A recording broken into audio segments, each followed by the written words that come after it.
No, I said it's full of seamen. Oh, it is. Well, both are. So yeah, it's jolly good stuff. But Certainly, where yeah. is this comedy thing? Where are you all from? Who are you? I used to be a seaman. You used to be seaman. Ooh. John has entered the room, everybody. This is my brother John. Hey. Oh, Brother John. I will only call him Brother John from now on. Hello, Brother Hello, John. brother Ollie. Hello, Brother Jonathan. Jonathan! Yeah. Ollie. Jonathan! So much about you. Rick's here too. Yeah, man. He's amazing. I don't know who he is, but he's amazing. Jonathan, are you the one that picked out the clips? No, I picked out the clips from last time. Oh, you picked out the clips. I picked out the clips, yeah. Mostly featuring John. Right, okay. So are we starting, Pete? Yeah, let's go for it. Is this not it? I thought this was it. No, we've just been chatting. Yeah. I've just been setting things up. I was loving it. I did too until I saw that Rick was here. Well, I just thought this was Damping like down the some party. new thing. Yeah. All right, I'm going to roll the credits.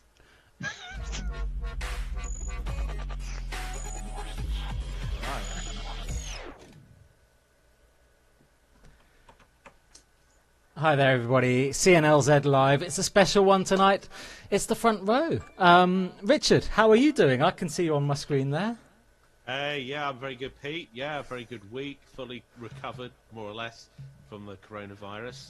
Coronavirus, A yeah, couple of weeks ago. horrendous. Yeah, I can't talk about that enough at the moment. The amount of pity that I'm getting from people, I had it nowhere near as bad as the majority of people did, but I'm maximising the effect of telling as many people as possible for as much sympathy as possible. But Yeah, and so you should, for sure. Yeah, I know. Yeah, you gotta get something back. Gotta out milk of it. I think. Yeah, Gotta milk it. Did you get any flowers or fruit or vegetables or anything like that? I just got bottles of Lucasade. That's all I got. No flowers, nothing. Well, pretty that's depressing, really. still pretty good, isn't it? Yeah. But at least, I feel like I've shaken it off pretty much now. Getting back on form, which is good. Getting out, seeing people. Going to try and stay awake till 9 o'clock tonight, which is going to be a triumph if I could do that, because I certainly couldn't do that in the midst of the virus. Yeah, so not bad. How about you? Yeah, I'm definitely staying up till 9 o'clock. We've got a cracking lineup tonight, haven't we? So, what are we doing, Rich? What are we doing this for? I've forgotten. Tell me. Who's on the show? We're doing this because everyone is so mega depressed because of this weird third lockdown that seemingly is never going to end. And we're thinking, let's bring some comedy to people's lives. The music we've been doing has been going really well. We wanted to dabble with comedy. The last time we did this, it went fantastically. This is an opportunity to go to a comedy gig from your very own front room to the front row of the comedy gig. And last time we did this, it was great because I think a lot of people didn't fully understand what they were letting themselves in for. Is that fair to say? Yeah, I think that's fair to say. And generally speaking, we got an insight into people's homes. We saw lots of different flavors of milk. We saw my brother John play Monopoly. It was, I wouldn't say crazy. It was just a little bit weird. Are you just talking about John, or are you just talking about everyone generally? No, I think it was an insight, wasn't it? Particularly when people were opening their fridges. I don't know if anyone's going to be joining us from their kitchen. From their kitchen. That would be good. I'd like to see in somebody's... Oh, somebody's on the move. Is that John? He's on the move already. Oh, my goodness. We should try and get some tours of people's houses.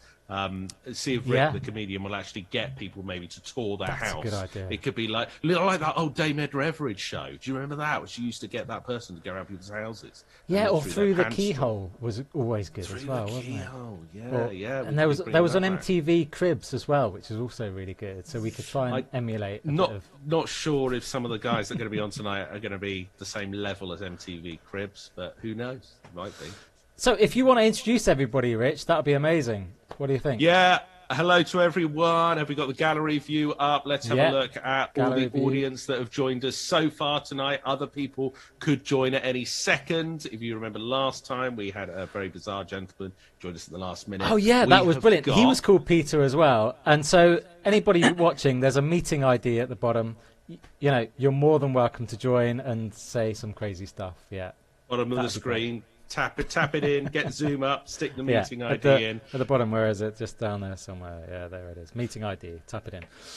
Yeah. We have got those so far. We can see Jeff Brown, Ollie Clark, Joe Smith, John, your brother John is here. Yeah. And of course the star of the show's Rick Keysweater. Now you have been putting loads of pictures out of Rick on social media, trying to entice people to join. And the picture that you use, Pete, I've got to say, 6. he looks threatening in that picture. He's like holding the microphone like a weapon, looking aggressive, looks like he's about to scream in someone's face, looks like an interrogation scene. Is that the type of comedy that we've got in store tonight? That's what I want to know. Yeah, I know. That particular photo does look like I'm about to invade South Korea. But the thing is, it was just that it was that particular miraculous, a man bun, but it's certainly, you know, on me, it just looks that little bit more authentic. So I have sort of I've tried to stay away from messing around with my hair so much. But yeah, good choice in photo, though, man. I have to say, good choice. Well, that's all down to Pete. Yeah, absolutely. So basically, Rick, just so everybody knows, you're here to talk to us. So I think whenever you're ready, maybe you could just ask everybody who they are and take it away. Sure. I mean, the first thing I'd like to say is that I'm really excited to be a part of this show. I mean, because essentially it is like one step higher than practicing stand-up in a mirror. So it's very, very exciting for me to be here, and this because obviously we've all experienced this this sort of not self-imposed but imposed ban on stand-up comedy. So this whole extended period of time, you know, without comedy, without being able to do comedy, it sort of made me feel very reflective and a little bit like Louis C.K. You know, coming back, but without the shame. Still plenty of masturbating, but just in private. Yeah. So this is very exciting. So, and I'm glad that you've put out these photos of me because obviously it's attracted a shed load of people. 7, I think there is, including the promoter himself. So this is very exciting. So I'm more than enthralled about this. Well, I didn't see this picture. Where can I see this picture? It's essentially it's the one, Joe. Oh, by the way, this is my mate Joe. Yo. Say hello to everyone. Yo, what's up, the homies? Hi. Yeah. Hello. Yeah, Joe and I actually met skating, and because we both skate, and he's a very sick skater. And one of the reasons why we started talking together was the fact that I'm very cautious about when you skateboard in, you know, you're sort of our age or my age especially. When you skateboard, you're either you own your own skateboard company, or you just prefer the company of young boys. So it's like, I gotta say that I don't own my own skateboard company. Yeah. Okay. I wasn't. No, that's a lie. But the thing is, with Joe, it's great because you got to at least, you know, he's in that age group because, you know, when you have people who come up to you at the skate park and they said, you don't remember me, but I met you when I was 10. That's probably the only place, the skateboard park, where that's kind of okay. But yeah. But anyway, so that's Joe. That's Joe. In fact, Joe, it's great to see you here. Where are you right now, Joe? Anyway, besides driving a train. I have got my Smoky Mountain train driver's hat on. Yeah. But unfortunately, I'm not in a train. I'm just in this weird lockdown room, which has taken a sort of its own kind of life. It's sort of stuff everywhere. It doesn't make sense. There's a ladder over there. And I mean, I don't know where the ladder's going. There's no way out to go on the ladder. That's fantastic. I mean, I don't see you actually being much competition for Tracy Emin's bed, but certainly with the ladder going to nowhere. I'm trying my best. The ladder going to nowhere. Give us a more of a peek of how you live, but don't not with the blue light, with the. All right. Yeah. This is my dead grandma's chair. Right. Nice. Which He's not in it anymore, which is good. Yeah, and I'm enjoying like that. And this is I've converted the piano into a. This sounds really posh. I'm not posh, but I've converted the piano into an easel for my art. Yeah, I've seen you posting lots of sort of art recently. These are my pictures. Have you sold anything, Joe? Yeah, it's been a while. I mean, if you like anything, just hit me up. No, stop that. You can't. This isn't eBay. Anyway, ladies and gentlemen, that's Joe. I realize that's fantastic. I'm so pleased that we got a chance to talk to you. I mean, I suppose since there are no females here, you're the closest thing to a female that we have, because it's just sort of mature men. That's obviously my target market. So this is fantastic. I don't know whether to be pleased or confused with that, but I'll take it. No, I take it. Just not. All right, I'll take it. Anyway, Ollie, I'd like to speak to you because you look really frightening. So I just want to say, terrifying. Yeah, no, and you had an incredible voice. It sounds like I don't know, Radio 4 or something like that. I don't know, and you mixed with Rasputin. I have no idea. You're close. I have been interviewed on Radio 4, so yeah, you are quite correct there. I mean, I'm a British gentleman. Yes. And that's it. What do you think? Can I ask you, what is the most British thing about yourself, Ollie? Me? Yeah. Well, I'm actually half British. I'm also Kiwi. What's the most British thing about me? I'm very proud to own a 2-slice toaster, which gets used on a daily basis for you making crumpets. Lovely. So, yeah. Well, and why are you so unkept? Is there a particular reason? Why am I so unkept? I mean, it's winter. Yeah. Basically, I want to go. I'm going to grow this massive, and then I'm going to go to Bristol travel for 3 hours for a haircut, which is quite a normal thing for me because. What actually do you do? I mean, this is not. I mean, I'm not going to just barrage you with questions, but I actually want to know because. So you actually want to know? Yeah, well, yeah. Everything I'm about to say is a real job. All right. But it is odd. So I'm a pet photographer, jigsaw puzzle maker, influencer, and Forex trader. So, fantastic. So definitely a road to success there. So that's really good. I mean, it makes me feel a lot better standing in my own living room. I mean, I don't know what you mean by that, but no, nothing at all, Ollie. This is fantastic. What is the most exciting part of your jobs? Me, I get to photograph a lot of pussy. Yeah, so, that's fantastic. Four-legged. I'm a pet photographer. That might be ladies and gentlemen, I think that'll probably be the best written joke tonight. Really, I think. 100%. Hey, Rick, I think he's the woman.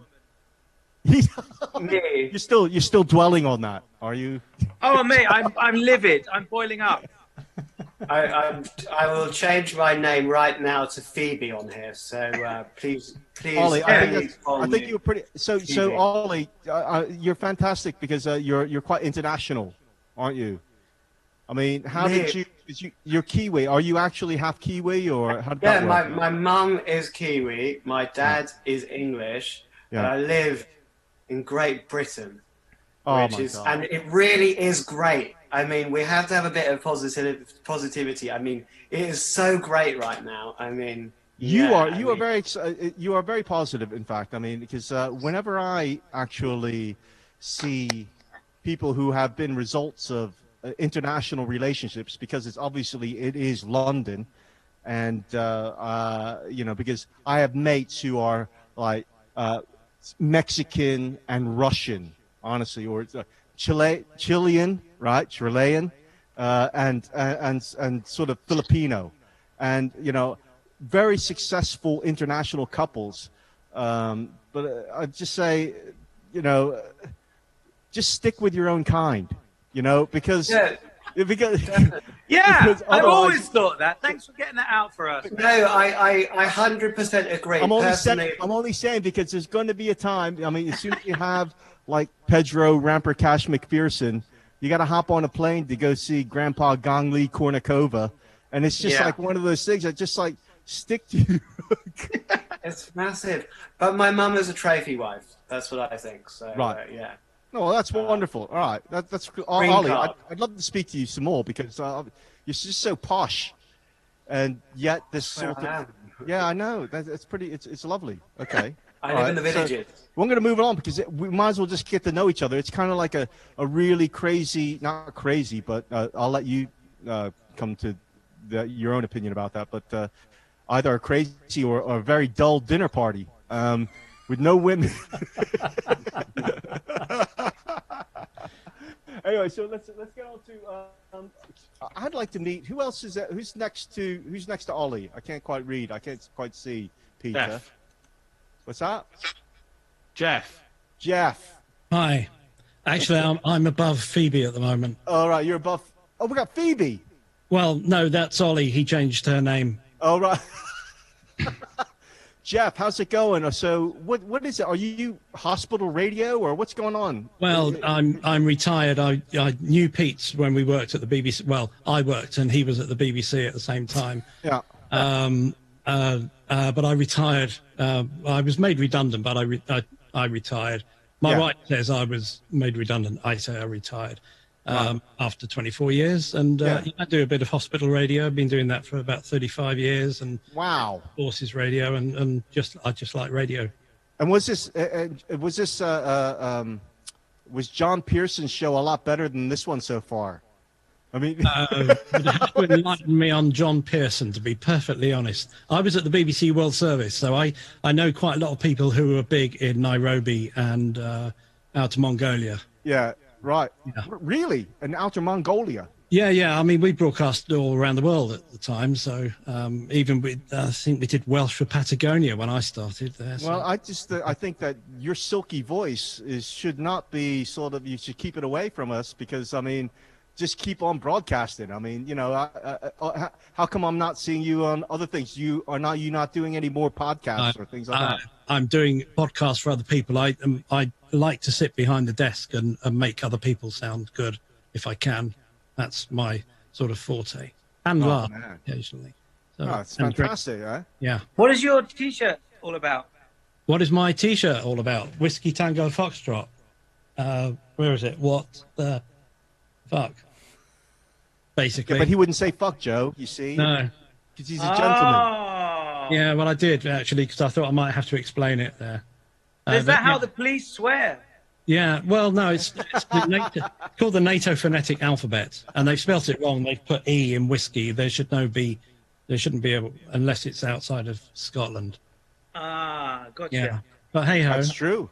Yeah, I'm a whiskey aficionado as well. I drink a lot of whiskey. Do you know the sort of the military alphabet? Yeah, the NATO phonetic. It's I was in the Royal Air Force for 13 years, so. In the 70s and 80s. So yeah. Wow. I mean, we share a lot. No, we share a lot because I joined the Army when I was 17, the U.S. military intelligence. I mean, that's a oxymoron, but I would agree with you if I knew what that meant. But the thing is, I had to join the military intelligence because I needed to leave home because my dad was I'm adopted. I don't know if you've seen this or heard of this or any of the clips. I'm actually adopted. At the age of 3, I was adopted by a German man and an Italian woman. That's a great start in life. That's Japanese, German, Italian, the Axis powers family. And we invaded a small town in New Jersey, and I was that's where I was raised. That's why I have this sort of odd accent, a bit like Ollie's. Phoebe's. And the thing is, it's like, but I had to get away from there. Because it was just like, it was constant, because this was the 70s when I was adopted, and you know, there were no like books or self-help things or research or laws. You know, it was essentially you know, they just did it, and which is fine, which is great. But yeah, I couldn't really. The town where I lived was all very, very white. Okay. And and that was fine, because I don't know if any of you guys have ever been to some place that you were different in any way. Like in high school, they'd always just lump you in with the people who are different. And for 4 years of my high school life, it was me, Chocolate Tony, and a kid with an eye patch. And Chocolate Tony wasn't even black, you know. He just liked chocolate. He just liked chocolate. So so I would just be in this sort of, you know, this sort of place. So I had to get out. That's what I'm saying, Jeff. And then I moved to. I went in the Army, and my dad sort of like raised me there. Essentially, he was a Philadelphia street kid. I mean, you know, this is, like I said, transracial adoption long before it was made famous by Hollywood stars like Angelina Raider or anybody like that. It was just essentially just, I mean, Woody Allen. I mean, I'm glad I wasn't adopted by him. But the thing is, he was essentially, I just moved off into being military intelligence, which I was in the same unit as Apocalypse Now that was featured in the 11th Armored Cavalry. Yeah. And that's who I was. But I mean, I was, it was like MASH, if you remember MASH. For some of you younger guys, right? I don't know if you know that show. TV show is a hit show. MASH.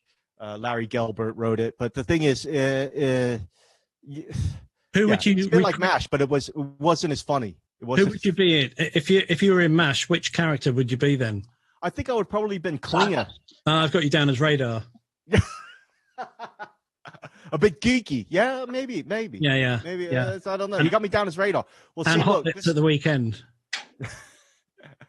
But I mean, I had to get out of there because I just was not. I learned a lot though, because obviously my name is actually, I was stationed in Germany, which caused it's well, it's because Kiesewetter is actually a German name. Yeah. Right. And I have to always explain, you know, I'm very aware that my face does not match my German name. Yet that doesn't stop people when they meet me for the first time trying to say my German name in a Chinese way. Like, honestly, every time I come back at UK passport control back in those days when we could travel, I would be like, you know, oh, welcome back to the UK, Mr. Kiesewetter. And it was just like in Germany, it was they had this sort of exchange of where the soldiers would stay at Christmas time with German families. And I was going to say Kristallnacht, but that's a totally different night. But it was, but the thing is, I'd go there and they were very prejudiced, especially back then against the Turks and black soldiers, because they didn't really like any of that at the time. So obviously, when they look in a list for soldiers to come and hang out with them, because we just wanted to meet their daughters, you know, and they would just be like, Herr Kiesewetter, ja, ist deutsche Namen. So I'd knock on the door and I'd show up, and they would look at me like, what the fuck is going on? And I'd be, aber ich war adoptiert, So but I'd stay with them, and I'd give them a lesson in race relations, which always used to be, you know. I bet that went down well. Yeah, I mean, the thing is, to be honest, at that time though, Jeff, I mean, I would be able to go into all the clubs and stuff like that where they wouldn't let American soldiers in. Sure. Because I could speak a little bit of German, and because I wasn't they call it the triangle because I'm not quite sort of like white and I'm not black, so I'm in that sort of. I mean, you know, I don't even know what the lexicon of vocabulary is to be used in this anymore because it's what am I sounding like anymore? So, did you ever want to tell them that your name was Solly Kieswetter? Solly. Yeah.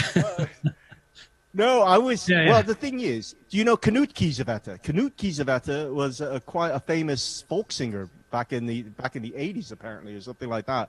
And then obviously there's Kieswetter here, who is a famous cricketer. Yeah. So like this Kieswetter's ahoy, man, you know. But I just probably don't fit in the rest of them. But that's my parents for you. I mean, they weren't particularly, you know, enlightened. I mean, my adoptive mother wasn't part of the intelligentsia of Columbus, Ohio. She was just. But, she was your mom. No, God bless her, man. Yeah. Yeah, she was my mom. No doubt about it. Yeah, absolutely. I thank her. It's pretty amazing.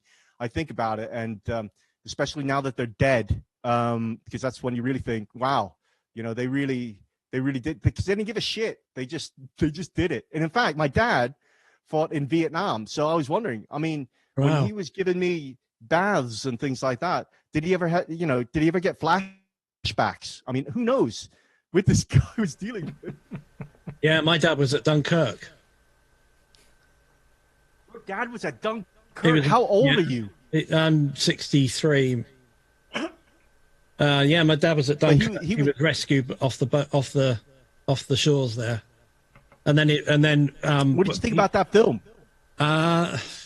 Films are films, isn't it? It was a good film, but it's got that guy with no lips. What's his name? Married to, I can't remember who produced it. Pete will tell me in a minute. I can't remember, but yeah, it's lots of questions there. It's all right. Oh, you've moved on the screen room there. So no, he was at Dunkirk, and then he left the army. Then he joined the Royal Air Force, and then we ended up I was born in Australia. He was out there working at Rumour at Rocket Range. So yeah, this is actually turning more into a podcast than any type of slinging jokes, Pete. Comedy is the word you're looking for, isn't it? It's true. Christopher Nolan, is that who you're looking for there, Jeff? Christopher Nolan, yeah, that's it. Yeah, but there was the guy who was the star, the Admiral, married to shit. Kenneth Branagh, wasn't it? Kenneth Branagh, that's the one. Yeah, when you get to 63, I can't remember. No, I that's it's like the seat. You're in the mastermind seat. I mean, you know, things go blank, man, when you go in there. No, I'm actually in the masturbate seat, but that's another story. Moving on, Rick. Not this type of webcam session. You can turn your video off then. Yeah. Well, you start. You talked about it earlier. Pete, who else is on? Who else is watching? Is that? Well, I think you should chat to my brother John. There, he seems to have put some kind of mask over his eyes. I'm not really sure what he's doing. John, where are you? I can't see you. In the kitchen. All right, John. I'm in the kitchen. What? John, now apparently this was here, and I was worried about what Jeff might do next. What is that? Is that something? It just happened to be here, and I've also got this as a stress thing that my daughter plays with. Sorry, I'll hold it up because it's if I'm stressed, I can. That's really. How old is your daughter? 40? The two. Sorry, nice. I've got two daughters. One is 10 and one is 6. Oh, fantastic! And you're allowed to stay up now, so this is fantastic. Yeah. I was actually in bed before them last night. It's true. I know how that works. I was asleep at 8 o'clock. Yeah. I know how that is. It's becoming counselling now, isn't it? From a podcast. I know. Well,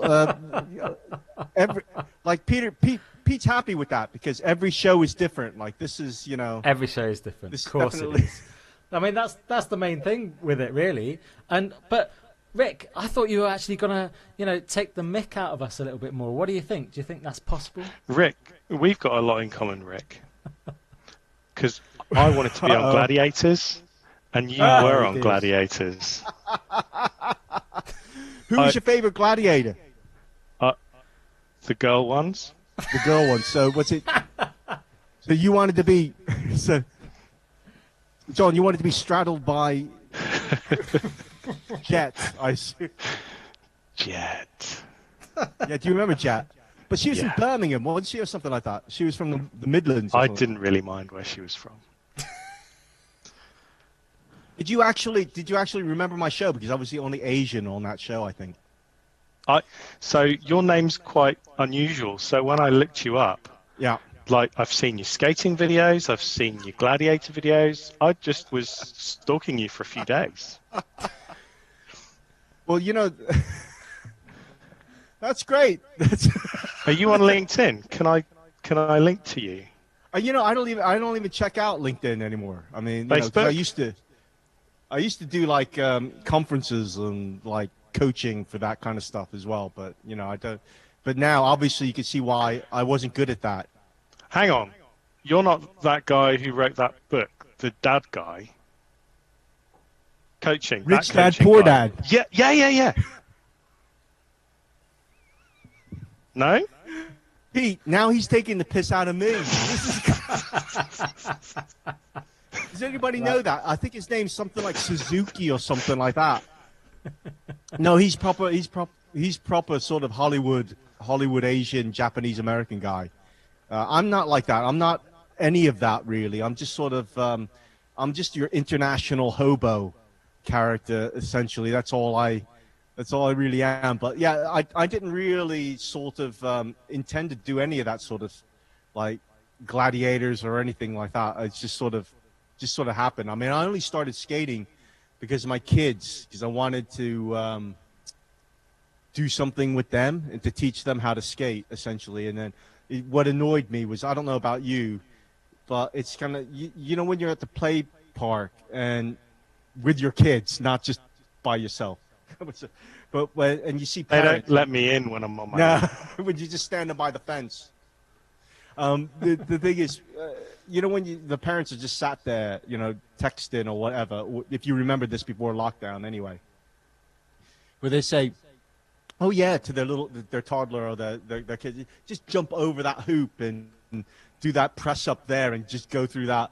And it's like, no, you will get off your ass and show them how to do it. You know what I mean? That's where I was. And that was, I mean, that was very tough for me to do, but I mean, that's why I started skating. And then I just totally broke all my